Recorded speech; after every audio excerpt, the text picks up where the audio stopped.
just got done watching a shocking basketball game between the Milwaukee Bucks and the Boston Celtics, a game that the Celtics won 140-99. This game was in Milwaukee, and it was a battle between the 1 and the 2 seed in the Eastern Conference. The two teams that probably played the best playoff series in the playoffs last year came down to a Game 7, and this year it's looking like they could be on a collision course to meet in the Eastern Conference Finals yet again.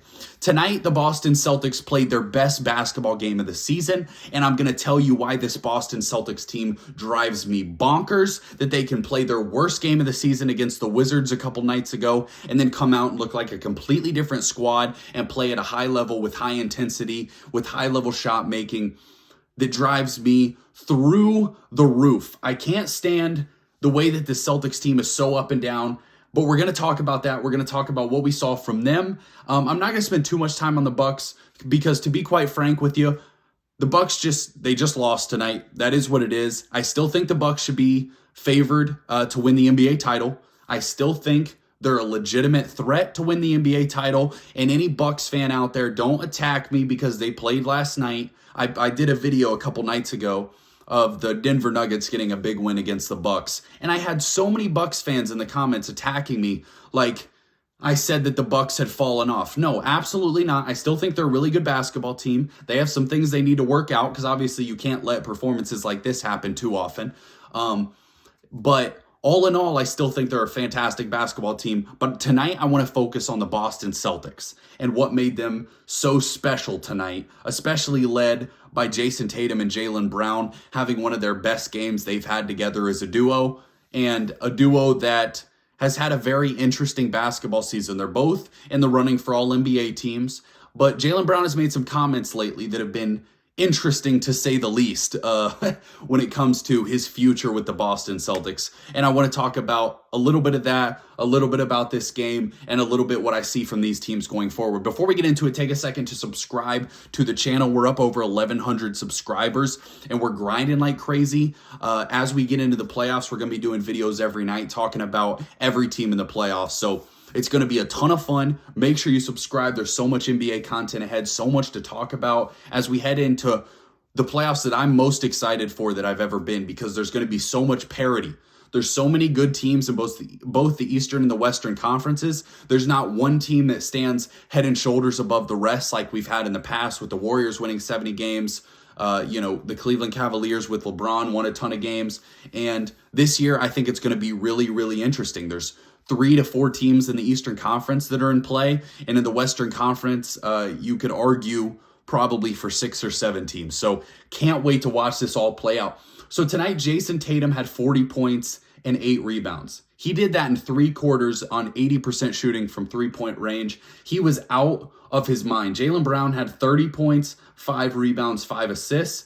He also did that in 3 quarters. Anytime that Giannis Antetokounmpo was in the game, you know something went horribly wrong for the Milwaukee Bucks. He got ejected. He played 8 minutes and got ejected.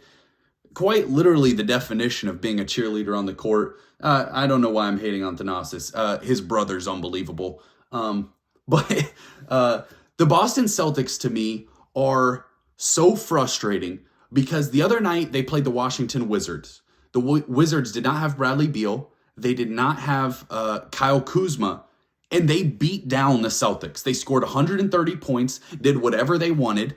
And the Celtics just looked like they didn't care to be there. In a game that was important as they fight for the 1 seed. If they would have won that game the other night, they're 1 game behind Milwaukee right now, and you feel like you have a real chance. So that game mattered for the Boston Celtics. And they came out so flat, so lifeless, and played a horrible basketball game. Flip over to tonight. They come out on fire, have an 8-point lead after the first quarter, a 28-point lead after the second quarter, and a 40-point lead after the third quarter.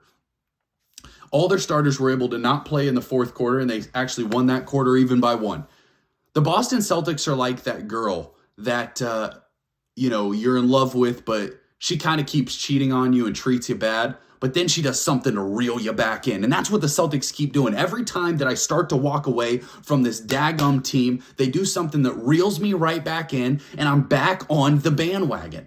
As many of you know, I am a Boston Celtics fan. When I'm on this channel, though, I try to look at everything objectively. When I talk about the Celtics, you're going to see me be a little emotional, but I try to be objective about what I see from the Celtics. For most of the season, I have not considered this team the best team in the Eastern Conference. I think the Bucks should be clearly the favorites. And as you head into the playoffs, injuries are going to play a big role. I think we saw that last year with Chris Middleton's injury. And even I think the Sixers are a very good basketball team. They have a ton of question marks heading into the playoffs. I think when you look at the Cleveland Cavaliers, they're lacking something on the wing there, that Isaac Okoro, Lamar Stevens position. I don't think that they're quite ready to contend in the Eastern Conference for the finals. But when you're talking about a playoff run, and these are long playoff runs, you have to be able to sustain health. You have to play for a high level over a series in big moments, because it might come down to a game 7. And you have to perform in that moment. The Boston Celtics are a team that when they play at their best, and when they come out hot, and they're playing with confidence and they're playing with rhythm, and the way that Jayson Tatum and Jaylen Brown can play off of each other, they look like the best team in basketball. And then other nights, they look like the 2015 76ers that went 10-72. And that's what drives me so crazy, because I think that this team thrives on confidence. And Grant Williams is a guy whose confidence goes up and down. A guy who was really important in their playoff run last year, has kind of got benched by Joe Mazzulla this year. And there are times that I think that you have to question Joe Mazzulla as a coach, some of the decisions he's made as far as the lineups. Derek White's been unbelievable this year, and sometimes he doesn't get a lot of run late in games. But and then Joe Mazzulla is very sparingly, to say the least, with his timeouts.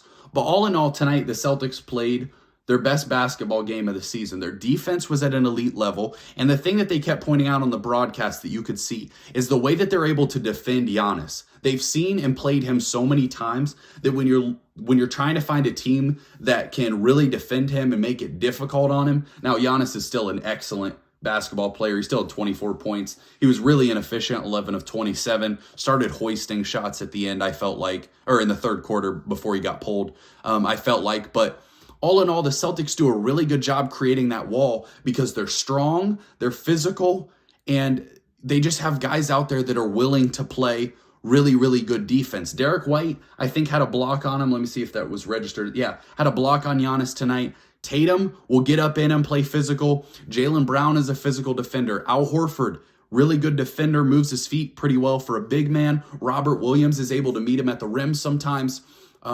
Marcus Smart, we know what he represents as the reigning defensive player of the year. So when you're looking at a matchup for the Milwaukee Bucks, what's going to be so important is them being able to hit three-point shots.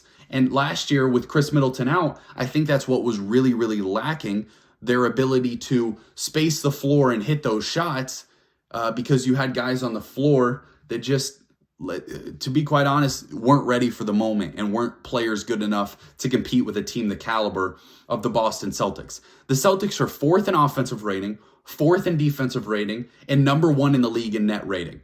They're a really, really good basketball team. They're really, really talented, and they added Malcolm Brogdon that I think addressed their biggest issue last year, that sometimes they needed a guy who could run the offense, one more guy to just take some of the pressure off of Jayson Tatum, Jaylen Brown, who could get you a big bucket. And that's what we see from Malcolm Brogdon, who had 14 points tonight. He was a plus 41, by the way, which is just ridiculous to see in the plus minus. But when they're executing and they're all playing together, this team is really hard to beat. And the Boston Celtics could absolutely make another run at the NBA Finals. And when you look at both conferences, the Eastern Conference is going to be tough to get through. I really hope the Celtics don't have to play the Miami Heat in the first round, because that team drives me nuts. Even though they're struggling this year, you know that they're always a tough game. They're going to give you a tough series. In round 2, we could potentially play the Philadelphia 76ers, who have Joel Embiid, who's, playing top 3 player in the league this year. And then you could be playing the Bucks in the final round of the Eastern Conference playoffs before you head into the finals, and who knows who you'd play over there. But all in all, the Celtics are going to have to put together a stretch of basketball that they play well for 2 consecutive months, where this season we've seen times that they've been clearly the best team in basketball. and times that they've really struggled. And you start to hear rumblings, and you start to hear things from Jaylen Brown talking about he wants to be a place where he's wanted. And they ask about the ovation, and he said he's just here to do his job. And some of those things are concerning when you're talking about, is this team going to be able to block out the noise, get over the hump from last year where you had turnover problems, where you had moments where you were struggling to get good looks at the basket? Will you be able to be a cohesive unit and come together to make one run at the NBA Finals and potentially a championship? Jaylen Brown is such a key piece to this because he's playing at the highest level of his career by a pretty wide margin. He's playing as one of the top 10 to 15 players in basketball right now. He should make an All-NBA team. It'll be interesting. I think if they put him in as a forward, I think he'll definitely make an All-NBA team because there's not a lot of forwards that are in that running. But if he's a guard, I still think he should, but it'll be interesting because, you know, the voters love guys like Luka and Steph, even though they've hardly played any games. But so the Celtics are 53 and 24. That leaves you with 5 games left in the season. You play the Utah Jazz. Let me pull up the rest of the schedule here. Like I said, the Sixers on Tuesday. Let me go down to the end. So they play the Utah Jazz at home in Philly on Tuesday. That's a big game. 2 games back-to-back against Toronto, and then you play Atlanta. If you're able to finish the season, 4-1 in that stretch, you'll feel really, really good heading into the playoffs that you just took down Milwaukee, that you played well, hopefully, against Philadelphia, and you have a lot of confidence. And I think that confidence will be of the utmost importance heading into this finals run, or to this playoff run for the Boston Celtics. All in all, I hope that they can continue to play at this level.